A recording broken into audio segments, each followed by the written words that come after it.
foretold a time of a saving King is coming with peace and joy for every soul that believes.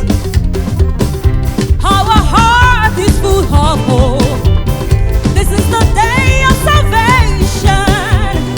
Father's King will break and smite every work of flesh. Oh, hail him, hail him. And for it, but the Father will be.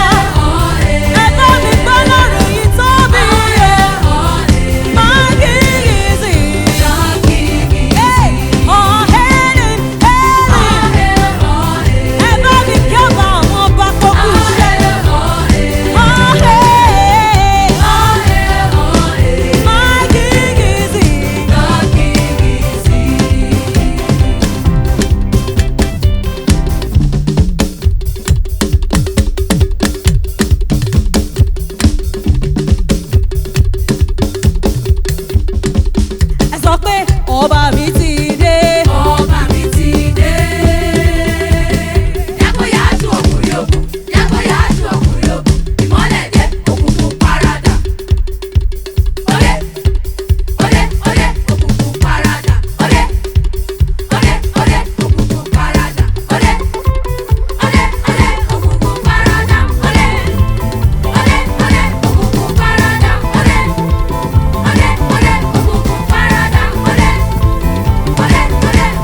mú ṣọ́ṣọ́ orí abẹ́rẹ́.